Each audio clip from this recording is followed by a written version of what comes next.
మల్లికార్జున ముచ్చట్లకు స్వాగతం. మనం మాట్లాడుకోక చాలా కాలం అయింది.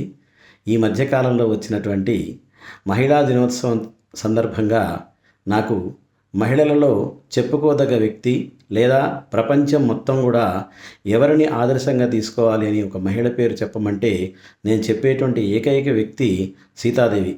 సీతాదేవికి ఉన్నటువంటి ఆత్మాభిమానం కానీ, సీతాదేవికి ఉన్నటువంటి ధైర్యం కానీ, సీతాదేవికి ఉన్నటువంటి తెగువ కానీ ఏ ఒక్క మహిళ అవలంబించినా కూడా చాలా ధైర్యంగా తన ఏ సమస్యనైనా ఎదుర్కోగలదు అనడానికి ఏకైక నిదర్శనం మహాసాధ్వీమణి సీతాదేవి గారు. ఎందువల్ల అంటే మీరు గమనించినట్లయితే చిన్న వయసులోనే శివధనస్సుని చిన్న బాలు మంచం కింద అడ్డం వచ్చిందని చెప్పేసి చిన్న బాల్ కోసమని శివధనస్సుని పక్కకు నెట్టి బాల్ తీసుకుని వెళ్ళింది అని చెప్పేసి ఒక కథగా మనం వింటూ ఉంటాం. అదే రకంగా ఎప్పుడైతే రాముడు తనను అనుమానించి అరణ్యంలో వదిలేసి వెళ్ళిపోయారు అని తెలిసిన తర్వాత మళ్ళీ జీవితంలో ఆయన ముఖం చూడలేదు.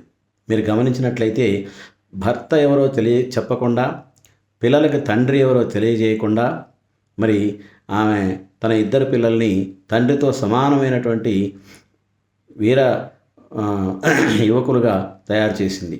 తర్వాత తండ్రికి అప్పచెప్పాక మళ్ళీ రాముల వారు ఆమెను రమ్మన్నా కూడా వెళ్లకుండా తన యొక్క తల్లి ఒడి భూదేవి ఒడిలోకి వెళ్ళిపోయింది. అదే రకంగా రావణాసురుడు ఆమెను తీసుకెళ్లి లంకలో వదిలేసినప్పుడు ఆ లంకలో అశోకవనంలో ఎటువంటి క్రూర స్వభావము లేదా ఎటువంటి క్రూర మనస్తత్వము లేదా ఎటువంటి క్రూర భౌతికంగా కనపడేటువంటి వ్యక్తులు రాక్షసులు, ఆడరాక్షసులు తన చుట్టూ కాపలా ఉన్నప్పుడు మనం సుందరాకాండ చదువుతూ ఉంటే వాళ్ళు చదువుతుంటేనే మనకు భయం వేస్తుంది. అటువంటి ఆకారాలు కలిగినటువంటి అనేక మంది రాక్షసుల స్త్రీల మధ్య తను ఒక్కతి ఎంత ధైర్యంగా ఉందో ఒక్కసారి ఆలోచించాల్సిన అవసరం ఉంది.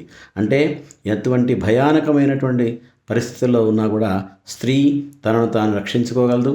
అదే రకంగా తను ఏ రకంగా ఉండాలి అనుకుంటుందో అదే రకంగా ఉండగలదు అని చెప్పడానికి కూడా సీతాదేవి అని ఆదర్శంగా తీసుకోవచ్చు.